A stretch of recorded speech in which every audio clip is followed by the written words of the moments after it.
Seja bem-vindo ao quadro Pelo Seu Olhar, esse quadro que eu estava muito animada para lançar, que eu tenho certeza que vai nos aproximar e te fazer criar uma marca pessoal foda e que tenha a ver com você. Esse quadro são entrevistas curtas, intercalando o meu olhar sobre um determinado assunto e o olhar do convidado. Lembrando que todos os assuntos vão permear a marca pessoal para que você possa criar a sua e desenvolver ela com realidade, com transparência e autenticidade.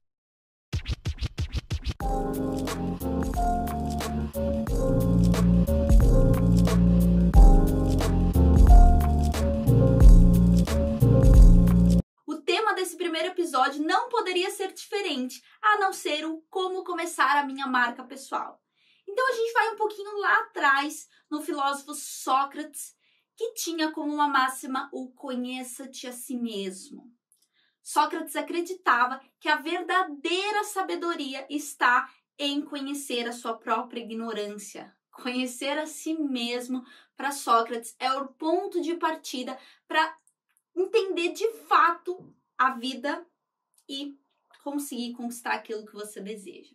Não é só o Sócrates que falava isso, não é só o Sócrates que defendia. O Platão, que foi o seu aluno, também defendia isso.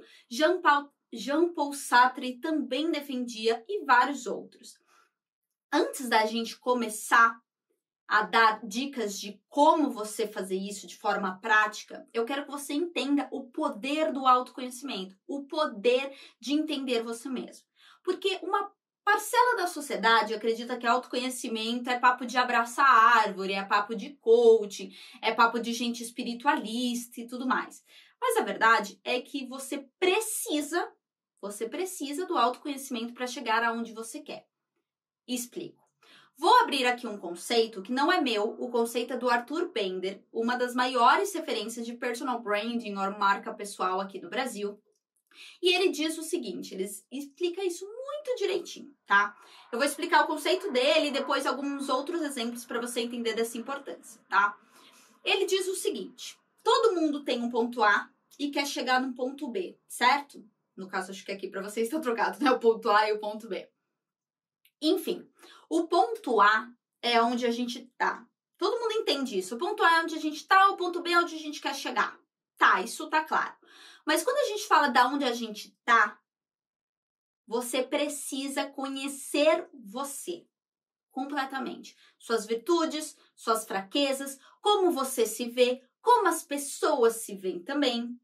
Isso é de extrema importância para conseguir conquistar aquilo que você quer. Porque existe o ponto A e existe o ponto B. O meio do caminho é o como você vai chegar até lá, certo? E esse como, que seria a rota, você só consegue se você der um ponto de partida ou até um ponto de chegada. Tem gente que se conhece demais, conhece totalmente não, né? Porque totalmente é impossível, convenhamos. E aí aqui a gente abre até um adendo. Por que totalmente é impossível? Porque o autoconhecimento, essa jornada do autoconhecimento não é uma jornada de destino, entende? É uma jornada de construção constante. Então, até você morrer, você vai estar conhecendo parte de si mesmo. É impossível se conhecer totalmente. Então, esse é um trabalho diário, tá? Voltando. Tem gente que se conhece, tem gente que reflete sobre si, tem gente que entende aonde está, na sua escada evolutiva, no seu mercado, entende, mas não sabe aonde quer chegar. E tem o inverso também, há quem saiba aonde quer chegar, mas não saiba onde está. E sem o ponto de partida ou ponto de chegada, você não consegue traçar uma rota. É como no Waze, é como no Uber. Você vai pedir um Uber, você precisa, aliás, você precisa dos dois, não é nem ou. Você precisa do ponto de partida e do ponto de chegada. Só assim é possível traçar uma rota. O Waze, a mesma coisa. Ou seja, nenhum, nem outro. Ambos.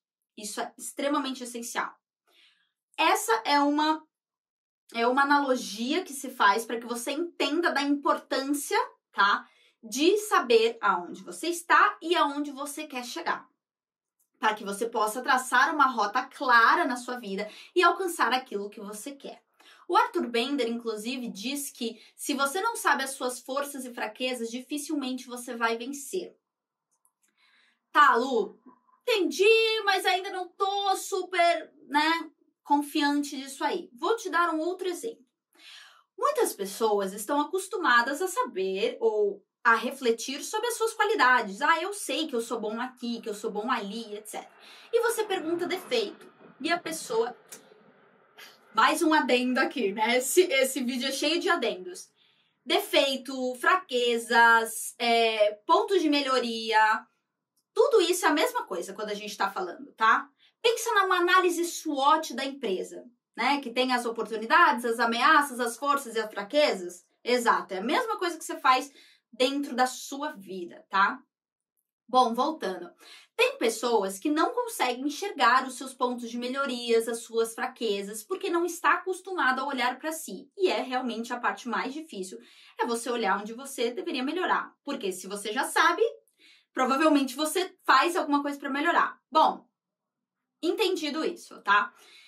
Se, você não conhece as suas fraquezas, você dificilmente, como eu falei, vai conseguir superá-la, amenizá-la, fazer algo para que você melhore, evolua, progrida, cresça, tá? É impossível você fazer sem olhar para isso. Vou dar um exemplo extremamente prático e super simples. E vou pedir a licença para o meu namorado para contar essa história. Acho que 2 anos atrás, 2, 3 anos atrás, apareceu um projeto dentro do emprego do meu namorado, que era um projeto totalmente em inglês. E nessa época, o Gabriel não falava muito bem inglês. Ele conseguia desenrolar e tudo mais, mas ele não falava muito bem. E mesmo assim, ele teve coragem, aí uma virtude dele, né? Ele teve coragem, teve uma virtude e assumiu o projeto mesmo sabendo que ele tinha a fraqueza de não saber falar fluentemente. Ao contrário de outras pessoas dentro do grupo dele, dentro da equipe dele, ele teve a coragem, então ele assumiu, porque todos os outros tinham a mesma fraqueza que ele, tá? Bom, qual é a importância de você saber a sua fraqueza? Aí a gente continua essa história. O Gabriel, sabendo que ele não é o melhor no inglês, que ele não consegue ter uma conversa super fluente naquela época, ele foi tomar algumas medidas para quê? Amenizar esse problema. Então, ele foi fazer aula 2 vezes por semana de inglês, conversação. Ele estudava muitos artigos em inglês. Todas as vezes que ele teria uma reunião com alguém lá de fora, ele se preparava a reunião em inglês, traduzia algumas palavras que ele sabia que ele ia precisar, que era específico do mercado dele. Então, ele conseguiu, aos poucos, ir amenizando isso, para que hoje isso quase não é um problema. Ele não está 100% fluente, mas ele consegue conversar e tocar 100%, com conforto, com tranquilidade. Gabriel conseguiria fazer isso se ele não entendesse que isso é uma fraqueza? Se ele falasse mal inglês, não falasse fluente, mas achasse que estava tudo bem, achasse que ele fala o suficiente, ele conseguiria progredir isso?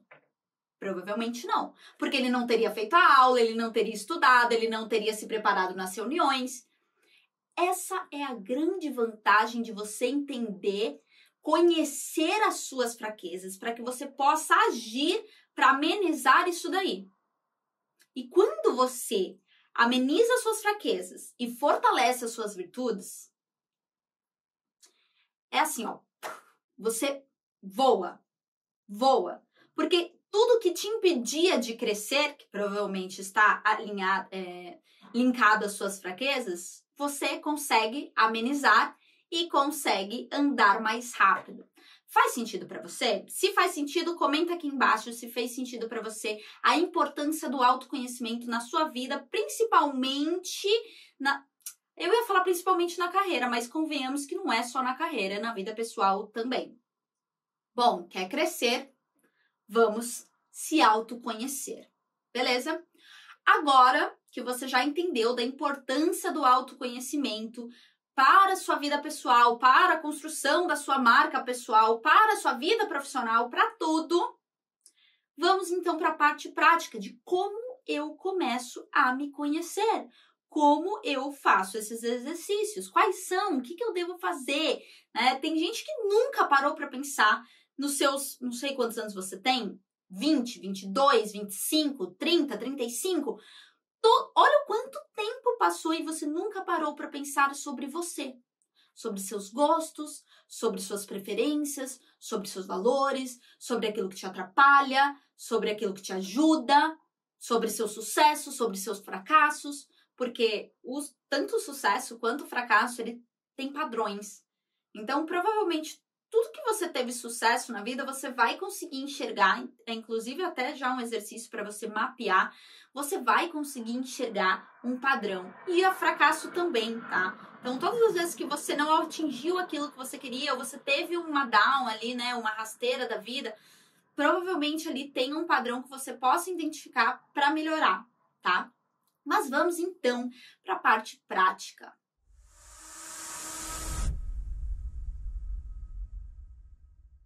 E o primeiro exercício que eu te indico a fazer, se você não se conhece muito bem, se você não tem o costume de refletir, é fazer um diário da reflexão.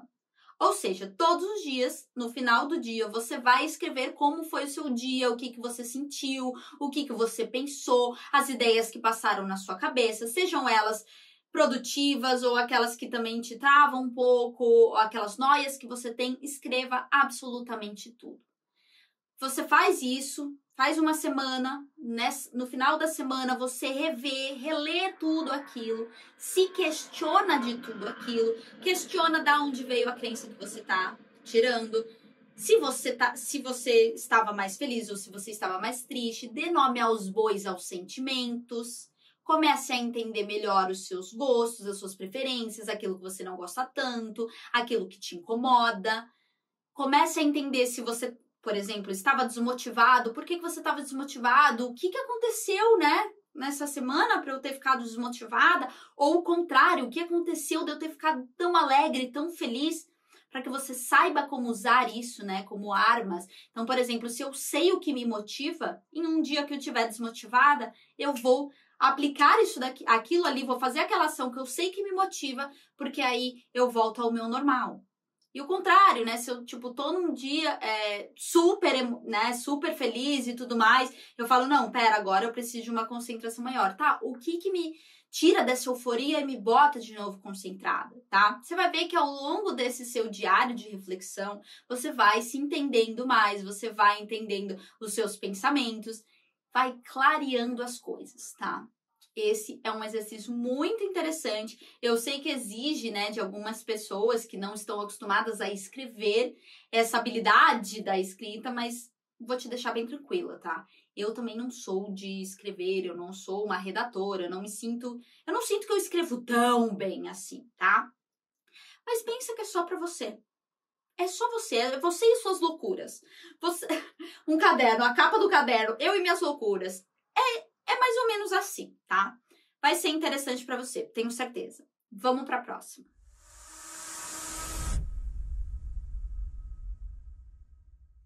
A próxima atividade é do feedback de confiança. Sim, você precisa fazer a sua autoavaliação sobre você mesmo, mas é importantíssimo e vai te ajudar demais pedir para que as pessoas também façam a avaliação de você. Se você fizer a sua avaliação, tem grande chance de você se enganar aqui.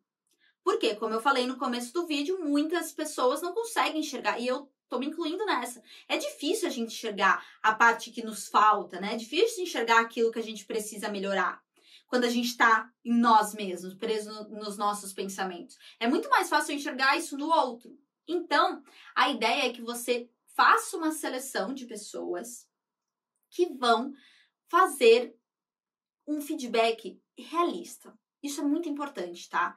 Não escolha somente pessoas que você sabe que vai falar totalmente bem de você. Ou seja, não é para você perguntar na caixinha de perguntas dos seus stories. Porque todo mundo que te segue, né, ou a grande maioria que te segue, ou vamos falar, todo mundo que vai responder a caixinha vai falar algo bom de você. Dificilmente a pessoa vai trazer uma crítica. tá? Dificilmente. E a gente precisa da crítica para conseguir enxergar principalmente essa parte que a gente não enxerga. Então, escolha pessoas que você sabe que serão realistas e dê essa instrução para elas. Monte ali algumas perguntas, por exemplo, como você me descreveria em uma frase, em uma palavra? O que você acha que é a minha melhor qualidade, tá? E meu maior ponto de melhoria, onde eu poderia ser melhor, tá? Então, pelo menos essas 4 aqui você tem que fazer. Eu gosto de uma quinta que é para a pessoa falar características, né? Atributos seus. Então, me dá 5 características, de 5 a 10 características sobre mim. E mais uma vez, toda vez que você for pedir isso, fala para a pessoa, olha, eu estou fazendo isso por um processo de marca pessoal, eu estou fazendo isso por um processo de autoconhecimento, então preciso que você seja o mais realista possível. Eu estou aberta a ouvir qualquer coisa de você, seja ela boa, seja ela não tão boa assim, tá? Isso é importante, muito importante. Então, quem que você vai escolher? Você vai escolher algumas pessoas próximas, mas não só pessoas próximas, tá? Porque, por exemplo, pai e mãe. Pai e mãe tem uma visão de você antiga. Ele tem uma visão de você desde a criança com a adolescência. Eu tenho certeza não, mas assim, muitas pessoas não são o que eram na adolescência. Eu sou completamente diferente da minha infância e da minha adolescência. Então, às vezes você pedir para pai e mãe é um pouco mais complexo. Pede para o seu marido ou para sua mulher. Pede para as pessoas que trabalham com você mais próximas. Pede para fornecedores que trabalham com você, mas não são tão próximos assim.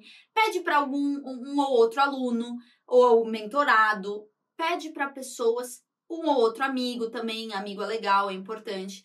Pede para a pessoa ser realista, vou repetir. De nada adianta você ter um monte de feedback falando que você é linda, maravilhosa, que é tudo incrível, que você é ótima pessoa. Não, você não é Jesus Cristo e você tem defeitos sim, você tem pontos de melhoria sim. Então, para que você saiba amenizar tudo isso, para que abra o seu caminho para você chegar no ponto B, por exemplo, é preciso saber tudo, tá? Tudo. Beleza?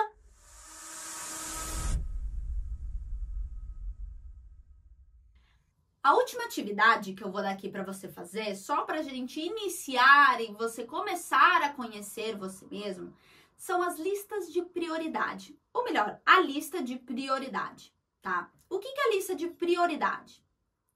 Lista de prioridade de valores mesmo, tá? Então, quais são os seus valores? E aí você vai colocar em lista daquilo que você mais valoriza na vida para aquilo que você menos valoriza na vida, tá? E aqui eu quero que você haja com o coração e não com a razão. Exemplo, tá? E você tem que entender muito de você e você vai ver que isso é um trabalho de reflexão muito profundo, porque você tem que entender muito para saber se você tá colocando as coisas na ordem realmente certas, tá? Vou te dar um exemplo. Se eu, Luísa, fosse colocar racionalmente a minha lista de prioridades, eu colocaria a saúde como primeiro lugar. Por quê? Porque eu penso, né, racionalmente. Pô, sem saúde, né, eu não tenho nada. Se eu tô num estado vegetativo, por exemplo, eu não consigo me relacionar, eu não tenho emprego, eu não tenho várias outras coisas que eu coloquei como importantes na minha vida. Então, a saúde, eu sei que racionalmente deveria estar no primeiro lugar. Mas realmente, eu coloco em primeiro lugar? Essa é a pergunta que você tem que fazer. Então, por exemplo, você vai a lista. A primeira, o top 1 você tem certeza, vamos supor. Mas vamos supor que, sei lá, da quinta para sexta, né, das coisas que você valoriza, você não tem certeza se uma tá na frente da outra. O que você vai fazer? Se questionar. Então, por exemplo, quando eu coloquei racionalmente a saúde em cima, eu pensei, tá, coloquei a saúde como mais importante, a prioridade máxima na minha vida. Eu ajo conforme isso que eu estou falando? Eu vou frequentemente nos médicos, faço check-up anual, vou no dentista certinho, né, na data que tem que ser, faço tudo certinho, faço academia todos os dias, tomo minhas vitaminas, bebo 2, 3 litros de água. Eu faço tudo isso? Não faço. Eu tô sendo sinceraça aqui com vocês, tá? Não faço tudo isso. Algumas eu faço, outras não. Às vezes eu deixo de fazer por conta de uma outra coisa que é prioridade pra mim. Então eu consigo entender, não, saúde não é emocionalmente a minha prioridade. Porque se fosse prioridade, todo o resto estaria abaixo disso. Então eu, por exemplo, tenho aniversário de sei lá quem. Não vou porque é o horário do meu treino. E meu treino é fundamental, é prioridade na minha vida. Eu, Luísa, de jeito nenhum. Vou falar, beijos, treino. Vou encontrar a minha família. Que, por exemplo, tá aqui no top 1 pra mim. Entende? Então, toda lista que você fizer, você precisa se questionar. Tipo, todas as posições. É realmente isso? Numa situação onde um confronta o outro, eu escolho qual? Aí aqui a gente abre um adendo também, mais um adendo desse vídeo. Que é o seguinte, eu sei, você sabe e a gente entende que alguns momentos, algumas fases da vida eu vou me dedicar mais, por exemplo, ao trabalho do que à família. Apesar da família ser o meu principal. Eu sei que em alguma fase da minha vida eu vou precisar fazer isso, tá? Isso não quer dizer que eu não valorize mais, porque se for pra escolher no agora, tipo assim, tipo isso que eu falei do aniversário, eu escolheria a família, entende? Então eu sei que tem momentos, e se você tiver consciência que você está dando mais valor pro trabalho por uma questão X, por um objetivo Y, tá? E que você sabe disso, ok. Beleza, você pode deixar embaixo mesmo que hoje você haja diferente. Então, posso deixar do trabalho embaixo de alguma coisa, mesmo que hoje eu esteja dando um pouco mais de valor para isso, tá? Então, é importante esse adendo para que você também não fique, nossa, não, mas eu ajo só assim, mas eu ajo assado. Ajo. Eu faço X, eu faço Y, enfim. Então, o autoconhecimento é extremamente importante. Porque é isso. Você entende que tem muitas nuances? Tem muita coisa aqui. E quanto mais você refletir sobre as suas atitudes, sobre o que você faz, mais você vai conhecer os seus pontos fortes e os seus pontos fracos. E mais você vai saber usar o ponto forte e o ponto fraco. Então, se eu sei que meu ponto fraco é X coisa, eu vou fazer algo para amenizar. E se eu sei que meu ponto forte é Y, eu vou fazer algo para fortalecer isso, certo? Então, preste muito bem atenção quando você estiver fazendo. Não faça correndo, porque fazer correndo não tem não tem o menor sentido, tá? Então, reflita. Não um dia, não 2, não 3, não 4, mas várias e várias vezes. Por exemplo, anualmente, eu reviso a minha lista de prioridades. O que é prioridade para mim? Tá, não, esse ano eu vou precisar colocar essa coisa aqui na frente por conta disso, disso e disso. Tá, então esse ano minha prioridade vai ser essa. Mas eu sei que no meu geralzão, a minha lista não muda, tá? Mas eu posso ir ano a ano, né, mês a mês, eu posso ir mudando as minhas prioridades. Desde que eu tenha consciência de tudo que está acontecendo aqui dentro. Aqui dentro. Esse é o meu olhar sobre como você deve iniciar o seu plano de marca pessoal. Esse é o meu olhar sobre autoconhecimento. E eu quero saber, pelo seu olhar, como que você começaria a sua marca pessoal?